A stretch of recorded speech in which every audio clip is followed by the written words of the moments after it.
जय राधा माधवा कुंज बिहार।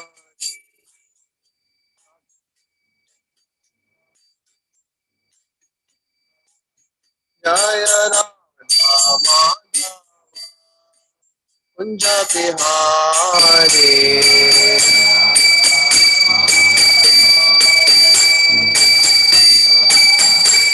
गोपी जना वल्लभ गिरिवरधारी।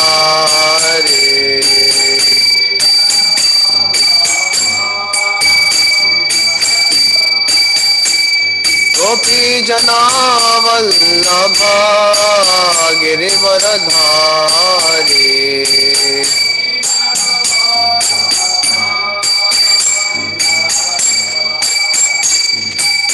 यशोदानंदन व्रज जनरंजना।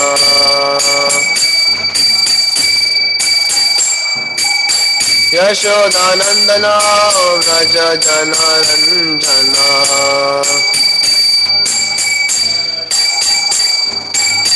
यमुना तीरा वनचारी।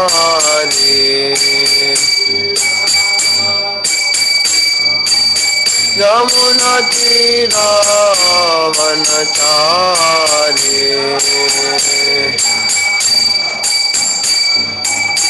जय राधा माधवा कुंज बिहारी।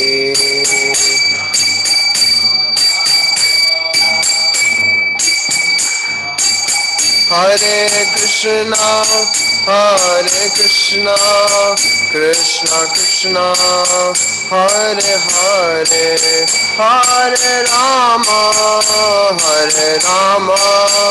राम राम हरे हरे।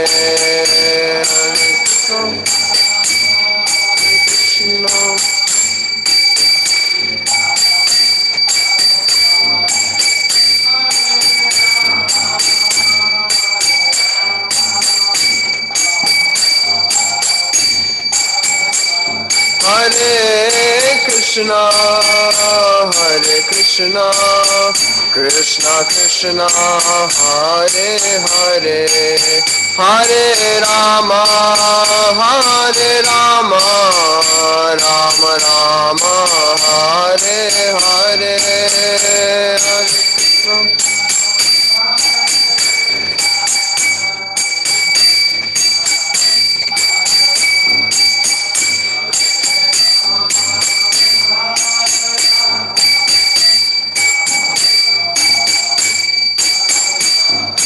जय राधा गोविंद राधे।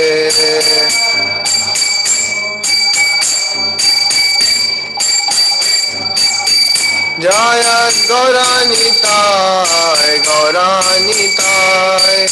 गौरानिताय जय गौरानिताय।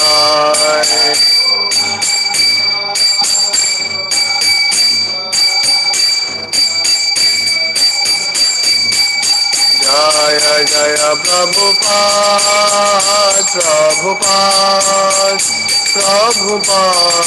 जय Prabhupada.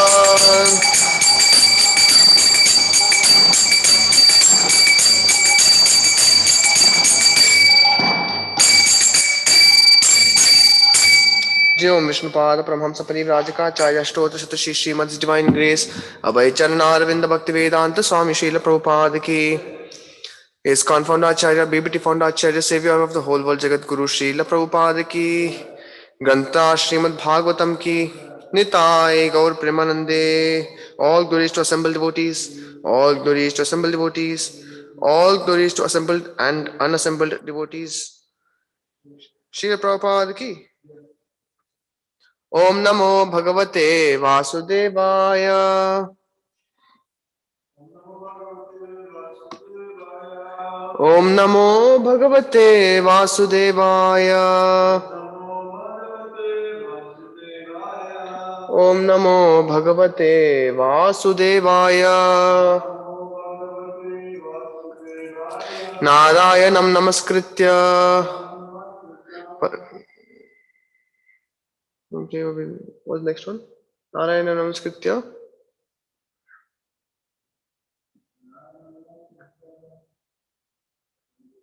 Naram Chaiva Narottamam. Devim Saraswatim Vyasam. Tato Jayam Udirayet. Nashta Prayeshu Abhadreshu. Nityam Bhagavata Sevaya. Bhagavati Uttama Shloke. Bhaktir Bhavati Naishtiki. Krishnaya Vasudevaya. Devaki Nandanaya Cha. Nanda Gopa Kumaraya. Govindaya Namo Namaha. Okay.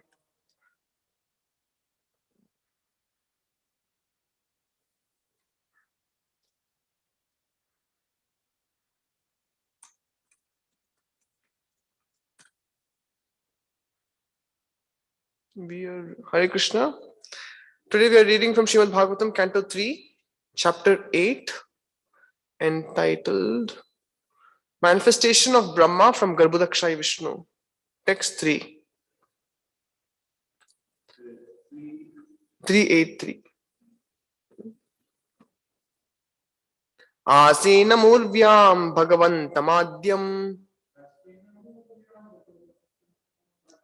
sankarshanam devam akunta sattvam vivitsavastatvamatah parasya kumara mukhya munayonva prichan Asinam urvyam bhagavantamadhyam sankarshanam devam akunta sattvam vivitsavastatvamatah parasya kumara mukhya munayo viprichan Asinam urvyam bhagavantamadhyam sankarshanam devam akunta sattvam vivitsavastatvamatah parasya kumara mukhya munayonva prichan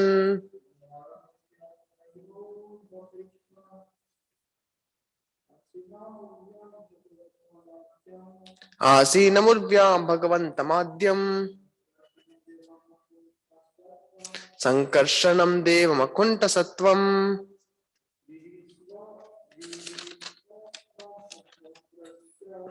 vivitsavastatvamatah parasya kumara mukhya munayonva prichan. Okay, word to word. Asinam, seated. Urvyam, in the bottom of the universe. Bhagavantam, unto the Lord. Adyam, the original. Sankarshanam, Sankarshana. Devam, the personality of Godhead. Akunta Sattvam, undeterred knowledge. Vivitsavaha, being inquisitive to know. Tattvam ataha, truth like this. Parasya, regarding the Supreme Personality of Godhead. Kumara, the boy saint. Mukhyaha, headed by. Munayaha, great sages. Anva Prichan, inquired like this. Translation: some time ago, being inquisitive to know, Sanat Kumar, the chief of the boy saints, accompanied by other great sages, inquired exactly like you about the truths regarding Vasudev the Supreme from Lord Sankarshana, who is seated at the bottom of the universe. Purport by Srila Prabhupada. This is in clarification of the statement that the Lord spoke directly on the Srimad Bhagavatam. When and unto whom the Bhagavatam was spoken is explained herewith.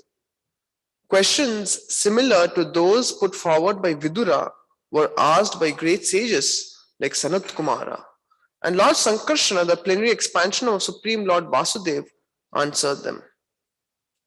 Om Ajnanatimirandasya Jnananjana Shalakaya Chakshurunmilitam Yena Tasmai Shri Gurave Namaha Namo Vishnupadaya Krishna Pristhaya Bhutale Srimate Bhakti Vedanta Swaminiti Namine Namaste Saraswate Deve Gauravani Pracharine Nirvishesha Shunyavadi Paschat Deshatarine Namo Mahavadanyaya Krishna Prema Pradayate Krishnaya Krishna Chaitanya Namne Gauratushe Namaha He Krishna Karuna Sindho Dina Bandhu Jagatpate Gopesh Gopika Kantha Radha Kanta Namostute Tapta Kanchana Gaurangi Radhe Vrindavaneshwari Vrishabhanu Sute Devi Pranamami Hari Priye Vancha Kalpatarubhyascha Kripa Sindhubhya Evacha Patitanam Pavanebhyo Vaishnavebhyo Namo Namaha जय श्री कृष्ण चैतन्य प्रभु नित्यानंद श्री अद्वैत गदाधर श्रीवासादि गौर भक्त वृंद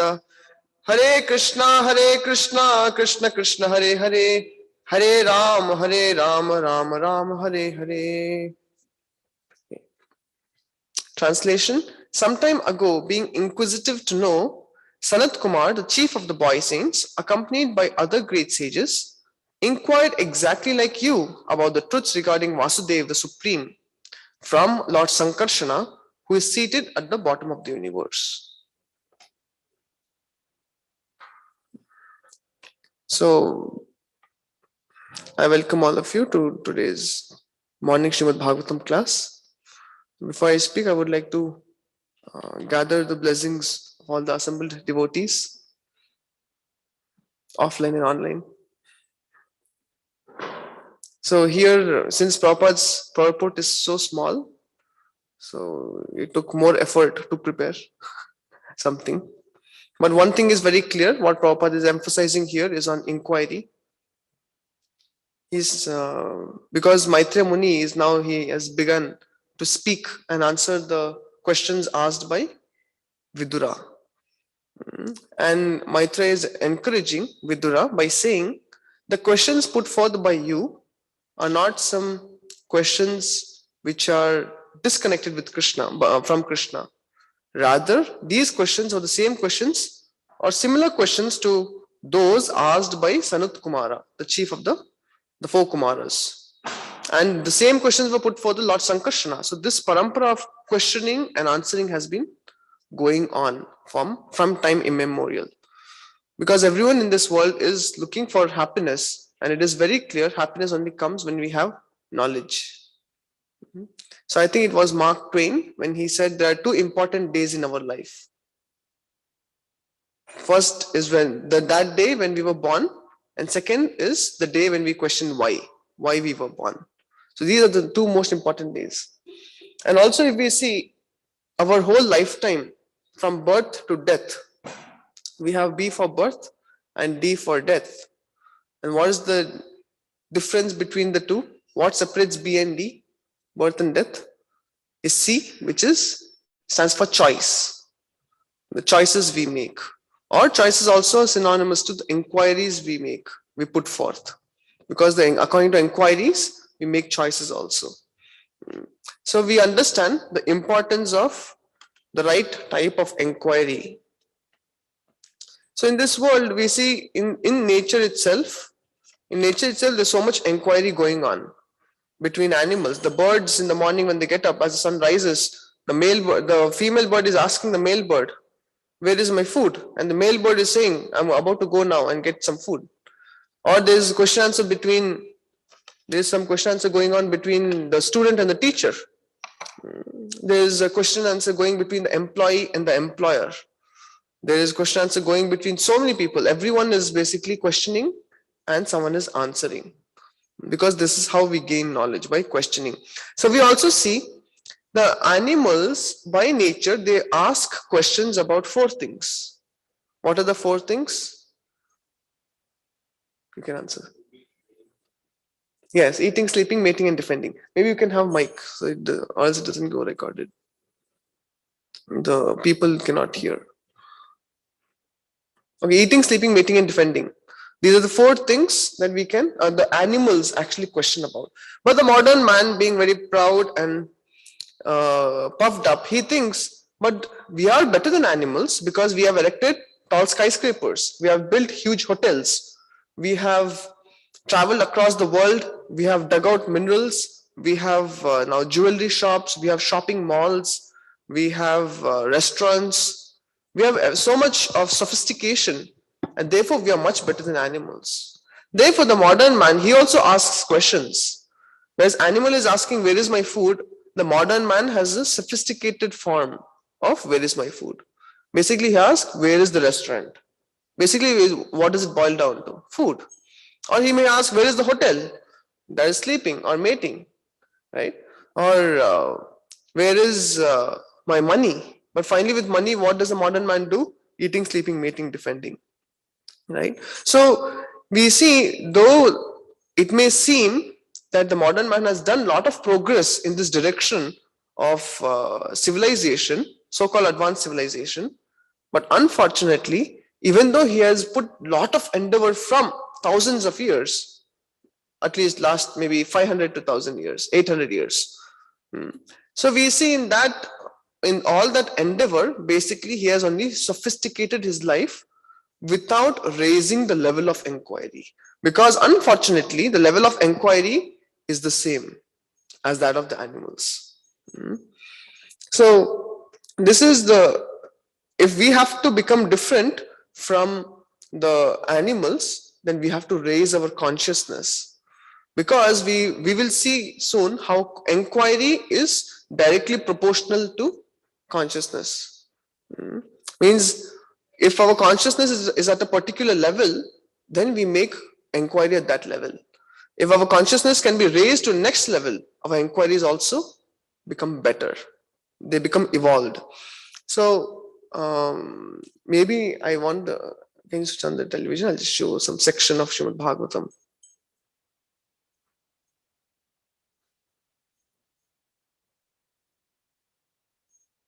So we see how Srimad Bhagavatam started. Okay, let me show it to you.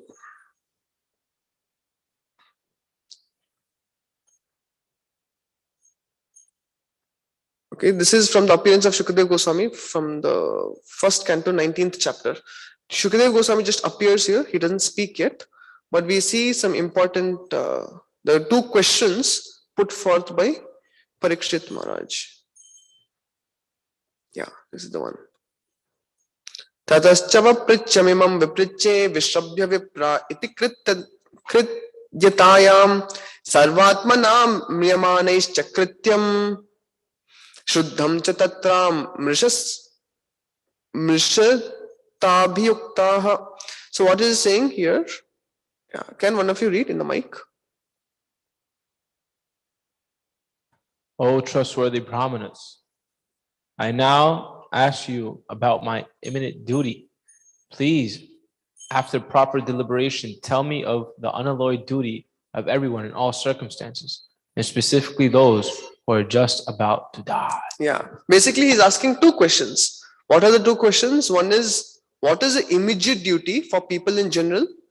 And second question is, what is the duty of a person who is about to die? These are the 2 questions, and you can see interestingly what Prabhupada says in the purport.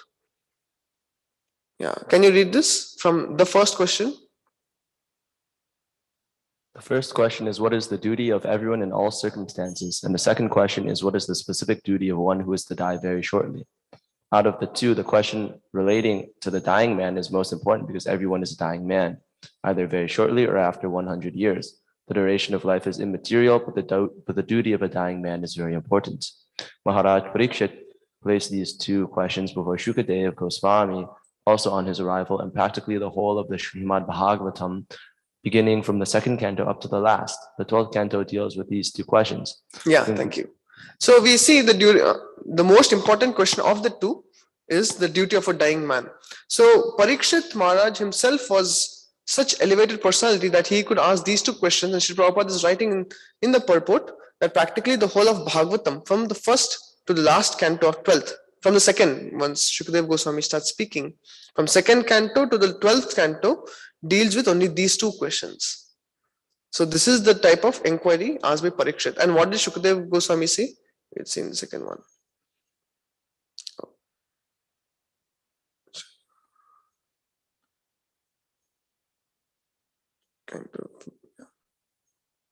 See, first thing what Shukadeva Goswami does is he is glorifying Parikshit Maharaj.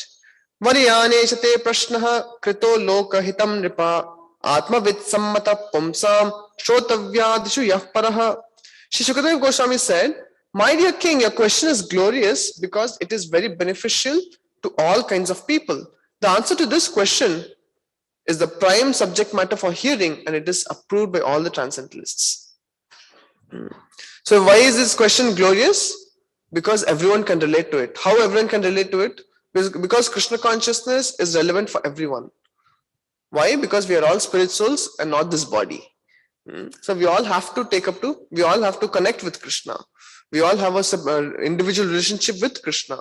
And therefore, the question asked by Parikshit Maharaj is perfect because he's asking the question which is beneficial for everyone.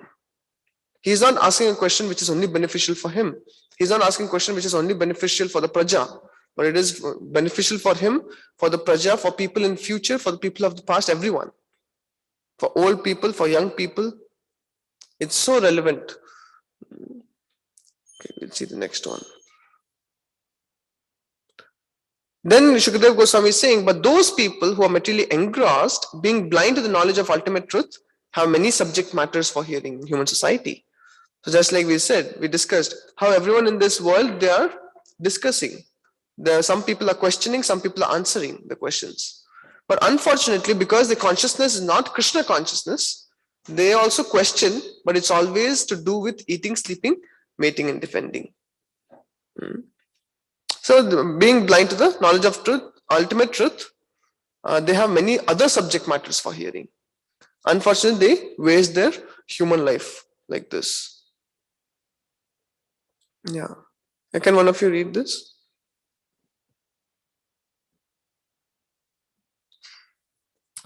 The lifetime of such an envious householder is passed that night either in sleeping or in sex indulgence, and in the daytime either in making money or maintaining family members. Yeah.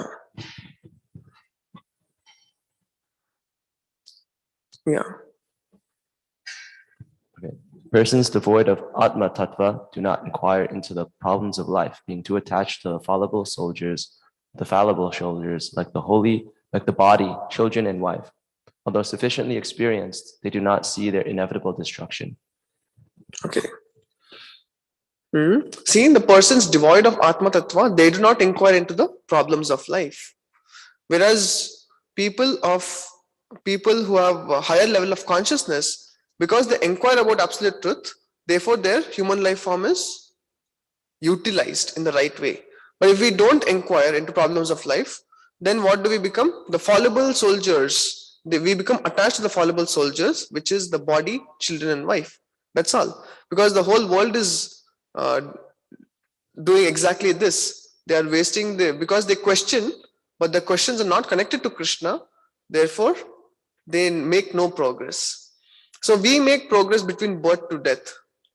If you ask people today, what is the progress you have made between birth and before you die? What progress have you made? So immediately he says, I have acquired so much property. I have a building in my name. I have hotels in my name. I have a wife and I have so many children and grandchildren. So this is my property. This is my advancement. But unfortunately, he doesn't understand at the time of death. Can you take anything with you? You cannot take a penny with you. So since we cannot take anything from this world with us, so what did we do between birth and death? Therefore, the modern man, because he is attached to the materialistic way of life, and because his inquiries are on that platform, basically he has done no advancement. Though he is thinking, I have made so much advancement. And though throughout his life he was seemingly working so hard to build apartments, skyscrapers, and shopping malls, and do so many other things. But if you see from the tattva point of view, from from birth to death, he made zero advancement. Whereas devotees, they may be staying in the temple and chanting Hare Krishna, and they may not be working hard as the materialists, but how much progress have they made? Immense. They have increased their spiritual bank account from 51% and now they're 63% or 75% or 88%, because that's what counts at the time of death. So therefore the devotees, they are called as Kovida. Kovida means one who is intelligent. Why? Because they know where to invest. Right? Isn't it same in the material world? Those people who know exactly where to invest, where you get the profit, he is considered to be intelligent in the business world. So similarly, the devotees, they know where to invest because they know what we can carry after death. That's why they're called Shreyas. They have a longer vision, longer sight into the future. So then even in second canto, third chapter, 17th verse, our Shukadev Goswami, he says, Ayur harati vaipumsan udyanyasta chayannasau. Then what is the third line? Yeah, tasyarte, not tasyarte yan kshanonito uttama shloka vartaya. For those people, the sun is rising and setting every day. But those people who inquire and glorify the Supreme Lord using their words, they are actually utilizing their time. And the sun doesn't steal their lifetime away. But those people who fail to inquire, who fail to glorify, who fail to come together in association of devotees, they're actually wasting their lifetime. So therefore, with every rising and the setting of the sun, they're actually wasting their life. They have made no progress. So the death is called the final exam, but they're not studying for it.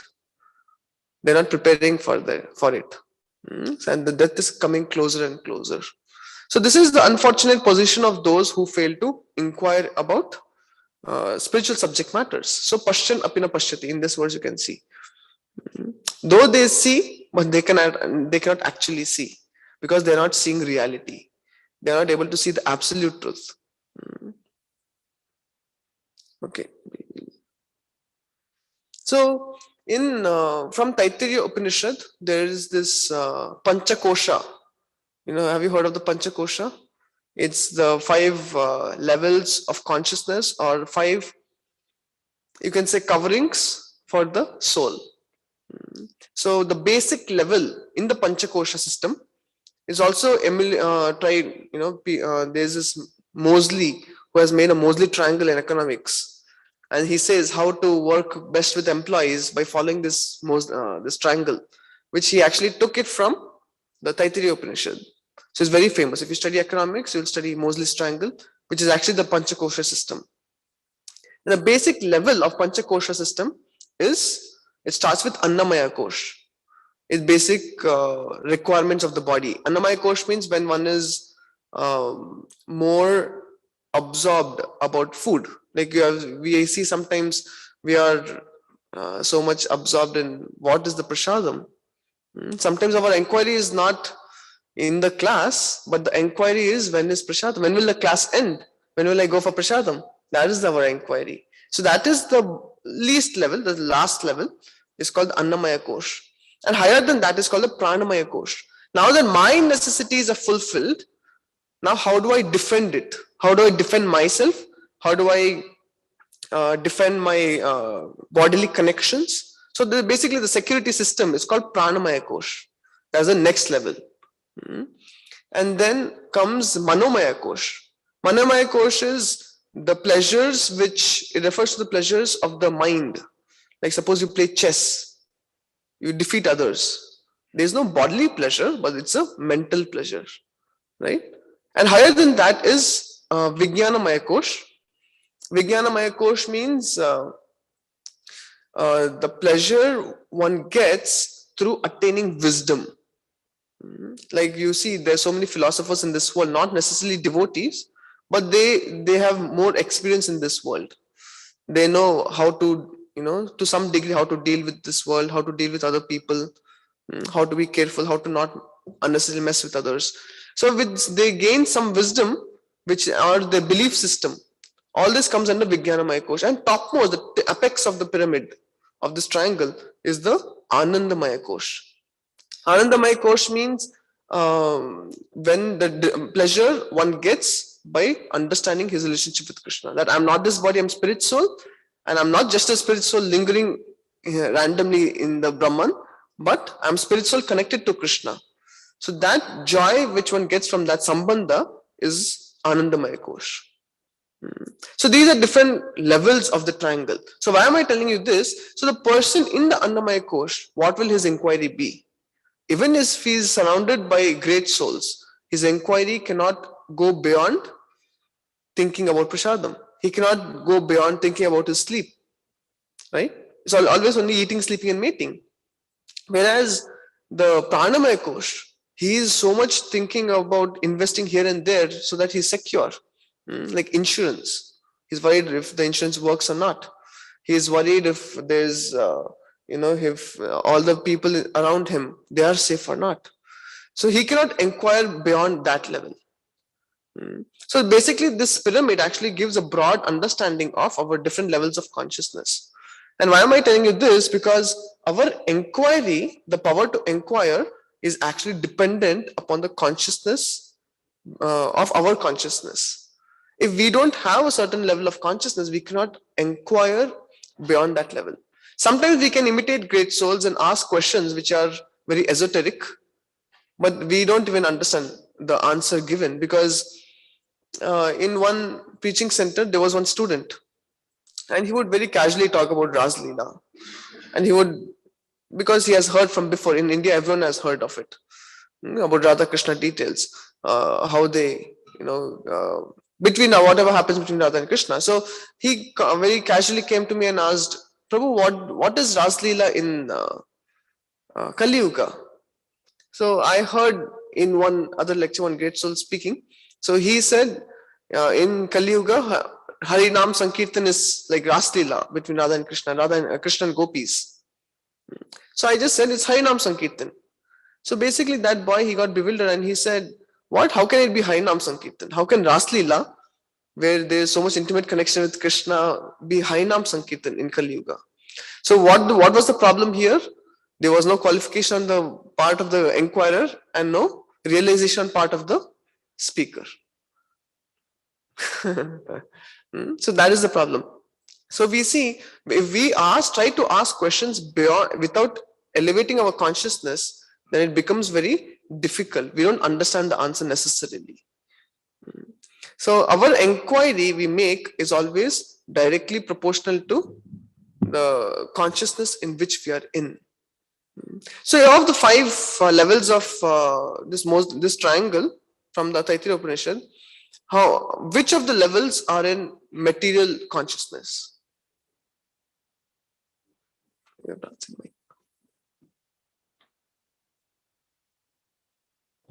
The first 3 levels. Okay, first 3. Anyone, any other answer?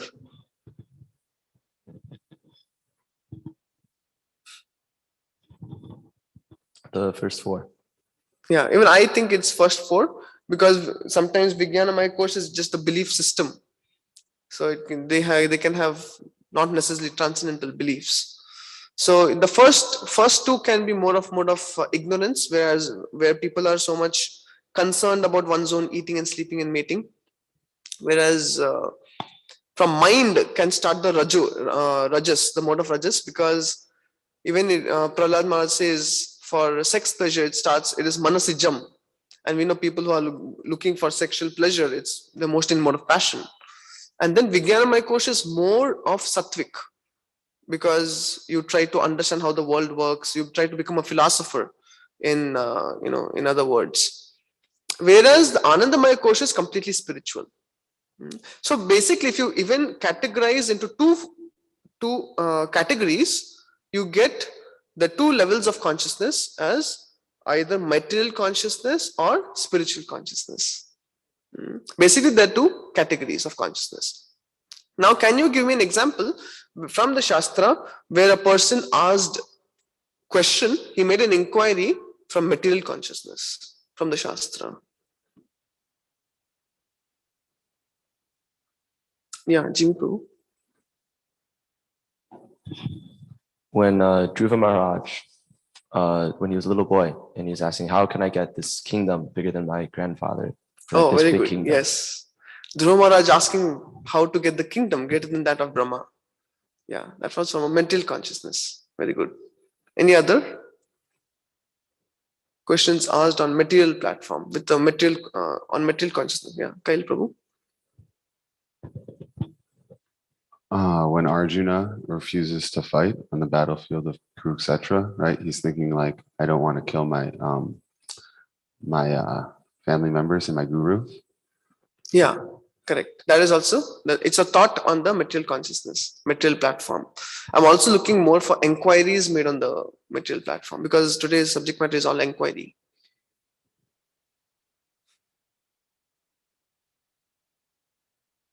What is the first verse of Bhagavad Gita? See, Dhritarashtra only spoke one verse, and in that one verse he proved there's a saying, a fool is not known until he opens his mouth. So Dhritarashtra only had to speak one verse, and through that one verse we understood what is his consciousness. What do you say? Dhritarashtra Vacha? Anyone knows the first verse? In the mic.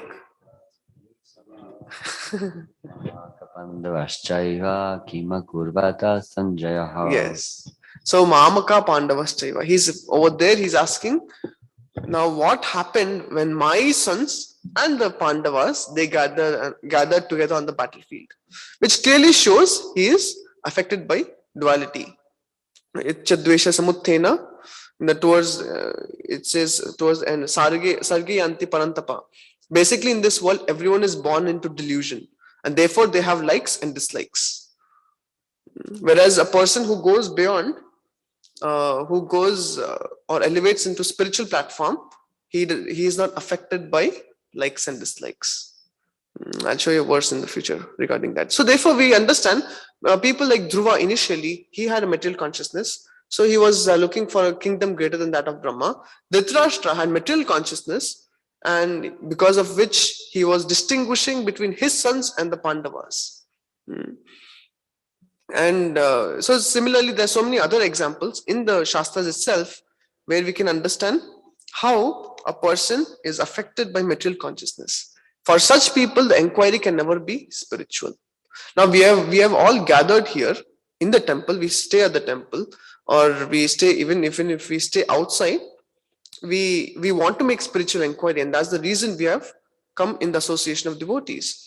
But if we cannot make spiritual inquiry, we have to understand the root causes. We have to increase. There's a need to raise our consciousness to the spiritual platform. I think it was Albert Einstein who said that the solutions to the problems we have today cannot come from the same level of consciousness which created the problems. So if you have material problems, the solutions must be on the spiritual platform. And if we have material problems, then we cannot have solutions from the material platform. If we produce solutions from the material platform, what will be the solution? What will be the result? The result is it leads to more problems. Just like the modern man thought, oh, this Vedic system, it's so foolish. You are supposed to ride on horses and bullock carts, so slow. But we want to travel at faster speeds, so we create vehicles. When we create vehicles, what is the problem you get? Pollution. The pollution results in greenhouse gases, increase in greenhouse gases, which results in global warming, which results in the ice caps of mountains melting, which increases the ocean level, and leads to so many other natural disasters. Even the pandemic.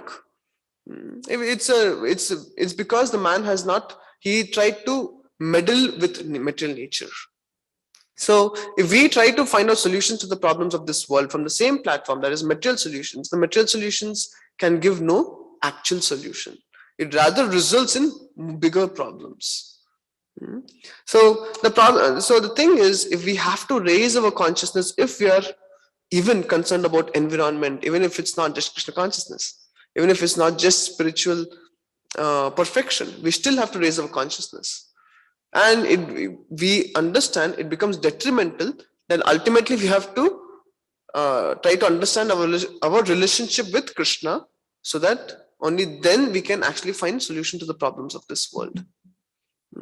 So many students, recently we had a preaching program, so two of the students coming there, they withdrew. They said, what is this bhakti yoga? This is becoming too much bhakti for us. We want to enjoy. We have come to the US to enjoy. And why are you simply always telling us about bhakti? But they don't understand. Actually, we are all trying to solve problems in this world. When we solve problems, the relief from problem is their so-called happiness. But we cannot actually solve problem without coming to spiritual platform. Isn't it relevant? Is most relevant subject matter. That's why we see here Vidura is, our Maitra is telling Vidura, the questions you asked are similar to the questions asked by Sanat Kumara, which are again similar to questions asked by Parikshit Maharaj, which are again similar to questions asked by Brahma. It is all always similar. Anyway, where Bhagavatam was spoken, the questions have always been similar. Because without spiritual inquiry and spiritual solution, we cannot have a sustainable spiritual, we cannot have a sustainable solution. We can only have a stopgap solution, which is bound to create more problems. So the question comes next is how to raise our consciousness. So there are some couple of points I've noted down. One thing is we discussed about material consciousness and spiritual consciousness. We were also discussing how there's a need of looking for spiritual solution. That means we have to raise our consciousness to the spiritual platform. We see another thing, if we don't raise our consciousness to a spiritual platform, is we may be in a spiritual surrounding and may not be able to take advantage of the spiritual surrounding. How many of you have experience of this? We all have experience of this, right? Like in one devotee asked one senior devotee in Chapati that, Prabhuji, how is it possible that Lord Ram, who is most beautiful, he was just right next to Sita and Sita got attracted to the Maya deer? How is it possible? Is it a good question? So that Prabhuji gave a very nice answer. He said sometimes we are standing in front of the deities who are most beautiful in the entire universe. But sometimes we see the deities are there, but the boy is not looking at the deities, he is at a 90-degree looking at Mataji. How is it possible? Why? Because this is called material consciousness. When we have the material consciousness, we cannot appreciate spiritual beauty. It's not possible. So similarly, once spiritual master was traveling in a plane, in a flight, and there was this big environmentalist, and she went, probably after they landed in the airport, she went to him and asked, so Swamiji, what is your solution to the environmental problems? Because most of the people in this world think that spiritualists are those people who don't want anything to do with this world, and they are a burden to the society. So she asked this Swamiji, what is the solution? Your solution to the environmental problems.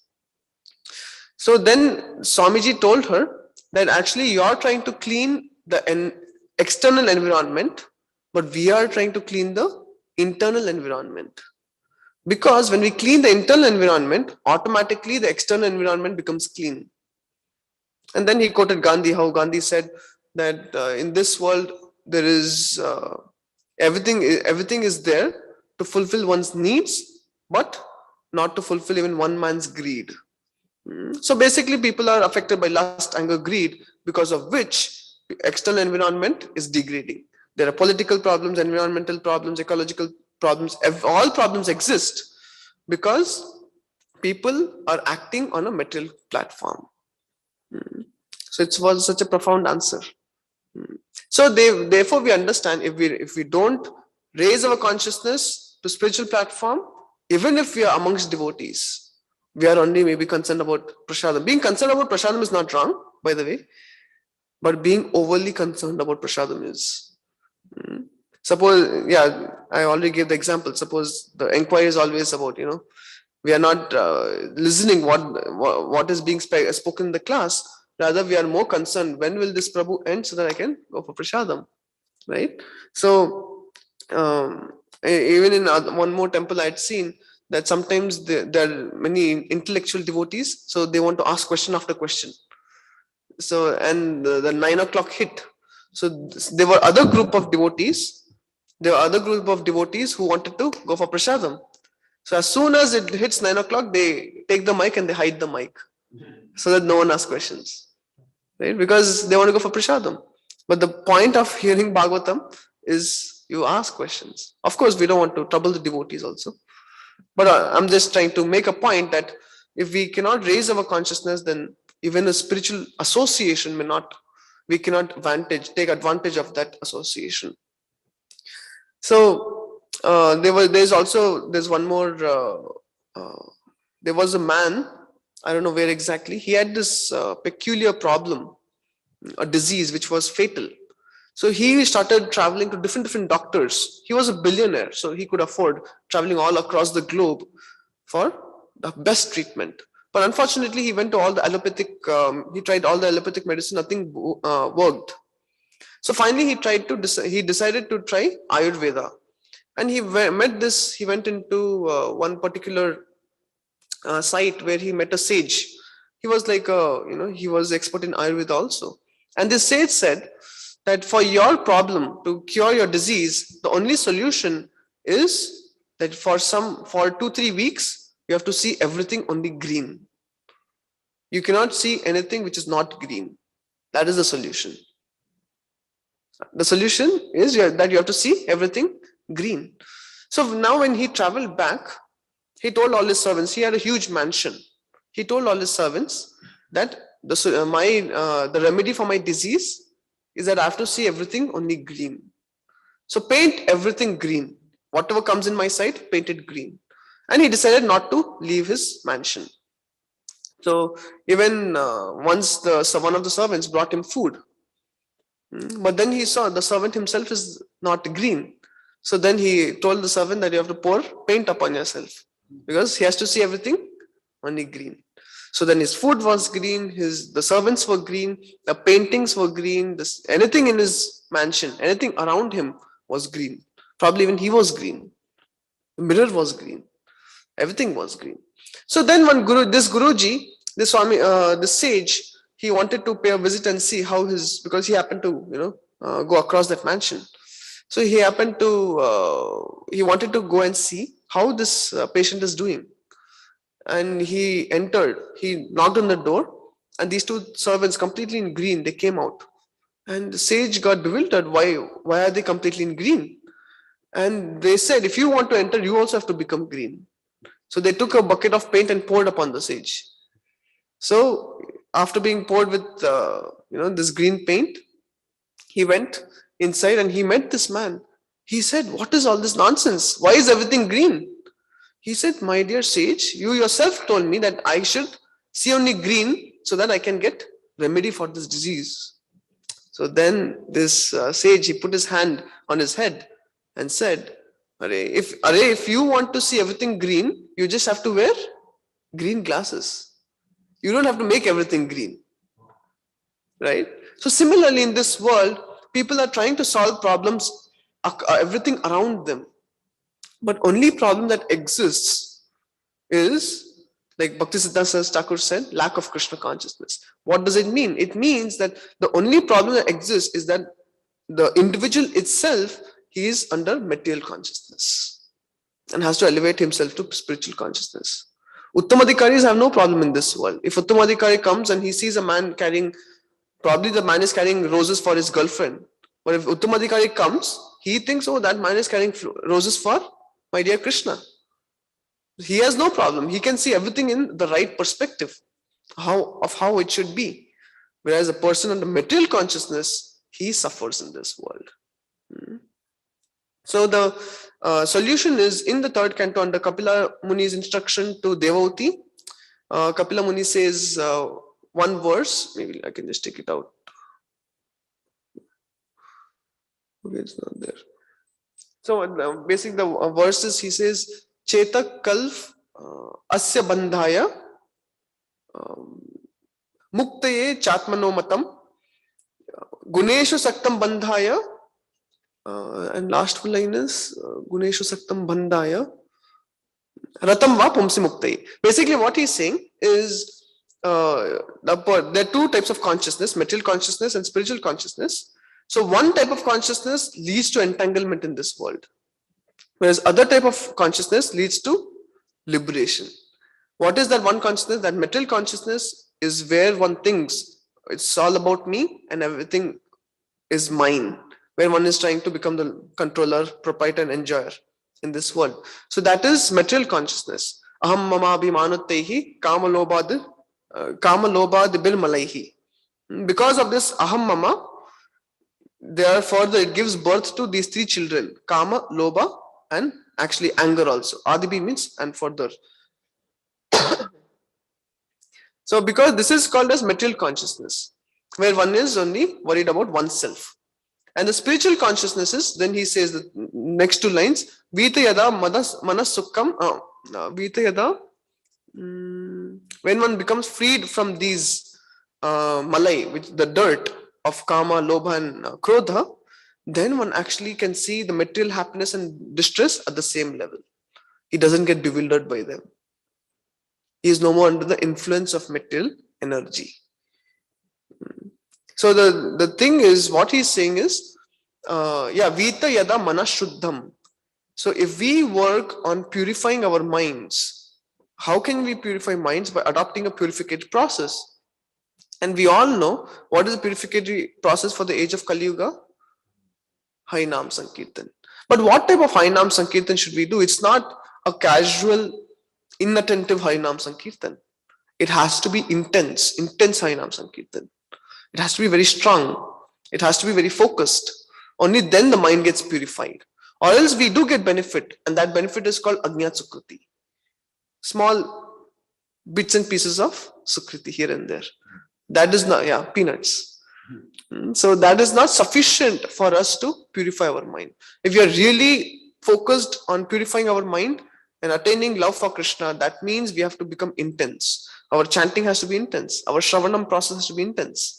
Our association has to be focused. Not that it's not that if devotees sleep together, they're in association. That's not association. Devotees come together and discuss Krishna Katha. Satam prasangan mama veera samvido bhavanti hrit karna rasayana katha tajjoshanada shwabhavarga vartmani bhaktir ratir shraddha anukram mishyati. So basically what is being said, he's saying, same Kapila Muni is saying, when the devotees come together, because they are delight in hearing and speaking about me. So what happens? It directly enters the heart, and so soon, Ashu, Apavarga Vartmani, they become free from material miseries and attain spiritual delight. What is the symptom of spiritual delight? Bhakti increases for Krishna, faith increases in the process, and Rati, attraction for Krishna, increases. And whereas again later on he says, Nehayat karma dharmaya na viragaya kalpate. If in the purificatory process or in spiritual endeavors, if it is not leading to dharma, which is not ultimately leading to vairagya, then it is not a proper process. Means what? A measure of our bhakti is also a measure of our vairagya from material attachments. That has to happen. And the coming together, the devotees coming together and discussing Krishna Katha is the best way to actually increase our bhakti and increase our vairagya, to purify our minds. It is the best way. If done with great attention and if done with great intensity, only then it will happen. Because that level of purity it produces. And also, I'll end with this. Prahlad Maharaj, when Narsimha Devi asks Prahlad, what do you want from me? After several pushes, Prahlad Maharaj says that you deliver my father, and all that. Then Narsimha Dev says, what to talk about your father? I will deliver generations and generations of your family lineage. After that, again, Narsimha Dev pushes that you ask something for yourself. And he says, Naivod Vijay, Paraduratteya Vaitaranyas, Tad Virya Gayana Mahamrita Magna Chitta. So here the word of emphasis is Magna Chitta. Magna Chitta means the Chitta or the consciousness which is soaked completely. It's like a sponge put in water. Now you can just imagine a sponge put in water. If you press it a little, what happens? What comes out? Water. Completely soaked in water. So similarly, and what Prahlad is saying here, my dear Lord, why should I ask anything for myself?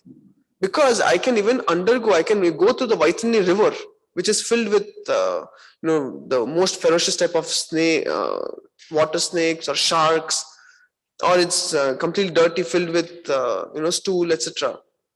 I don't mind even the Vaitani river, because I am always completely, my consciousness is always completely soaked in singing your glories. So it doesn't matter to me. But my compassion is for these fallen souls who are going after Maya. He says like that. So what point we can take from here is even our consciousness has to be soaked in Krishna consciousness. So when we come together and discuss Krishna consciousness in the right attitude, then our consciousness gets soaked, because of which we can actually raise our consciousness to spiritual platform, and material problems will have no effect on us. Problems will be there, but effect is zero. It has no effect on us. So therefore, if we have to help others, just like Prahlad Maharaj, he is saying, my consciousness is perfect now. Why? Because my consciousness soaked in your glories. So then he is now worried about others. So similarly, if we have to preach, if we have to bring other devotees to temple, to Krishna consciousness, we can only help others to the degree our consciousness is elevated.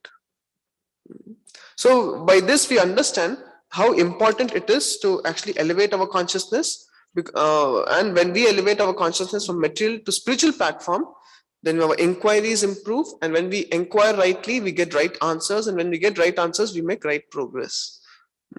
So basically everything boils down to the consciousness which we have. So I'll stop here if there are any questions.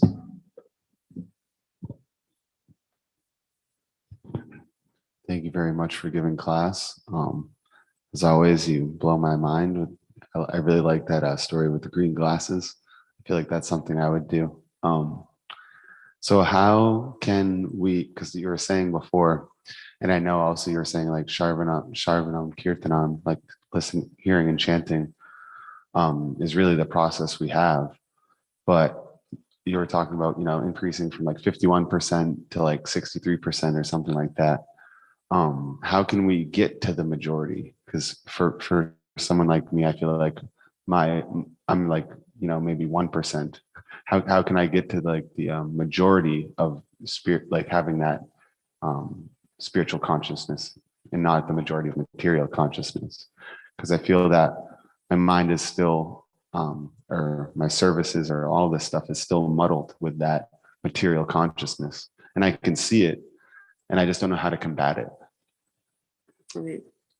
It's a very good question. There are maybe two steps with respect to inquiry. Just like you're making inquiries, if we make inquiries, because the goal of inquiry is to always take us to the next step. So our inquiries should be such, when we ask questions, when we ask from senior devotees, what is the next step I should make? Because this is my platform. What is the next step I make? So in that way, we can easily, keep climbing the staircase and attain the goal.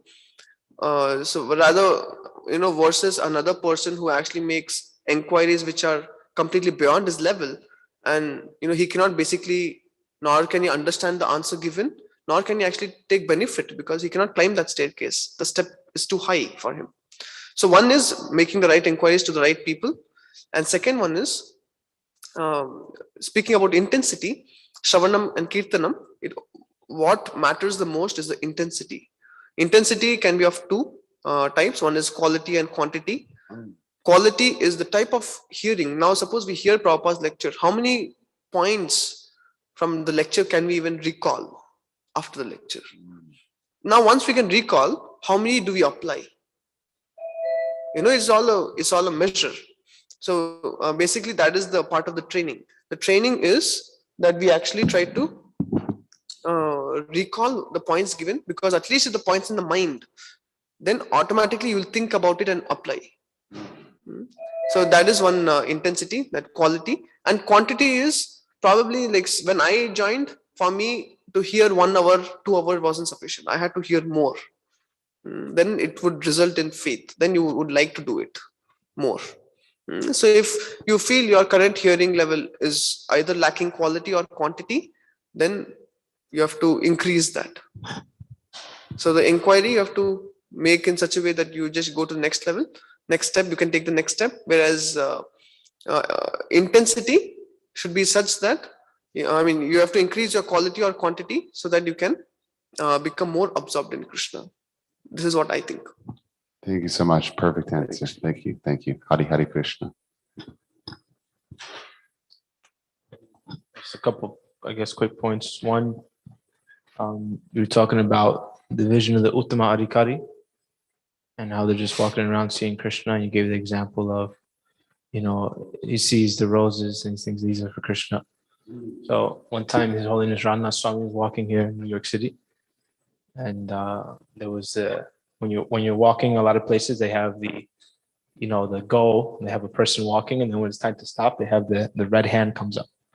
And he said, Maharaj just looked up and he said, "Oh, look, it's Srimati Radharani giving blessings." So you see her hand like this. And then the other question I have is, you were talking about, when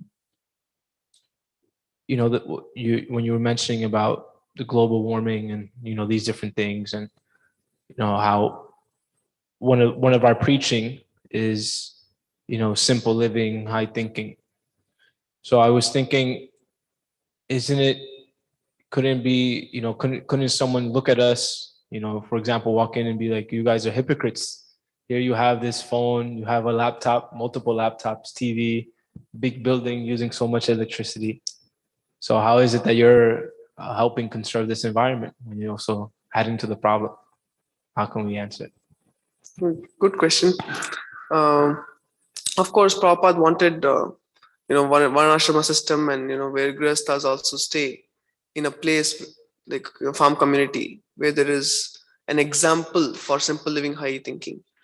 So today, unfortunately, I mean, we have some examples, and that's what we can show people. We are like, when someone asked Srila Prabhupada, "Why are you giving lecture in this 5-star hotel?" Prabhupada said, "I'm ready to give a lecture under the tree, but you will not come there." Right? So if we don't use phone, we don't need this phone, we don't need the technology. But if we don't use it, we cannot reach out to the people. But also, while having that in mind, we also need to set, and we need a part of the society where they are actually leading a life of simple living, high thinking, because that actually sets the example. If we don't have an example to look up to, then no one can actually even understand what is simple living, high thinking. People think this is simple living, high thinking, whereas it's not. So we need to have an example, but at the same time we use it so that we can reach out to the people. Does that answer your question? Okay. Thank you very much. Grantha Srimad Bhagavatam ki, Shri Prabhupada ki, Dai Gaur Premanande. Sorry for going over time.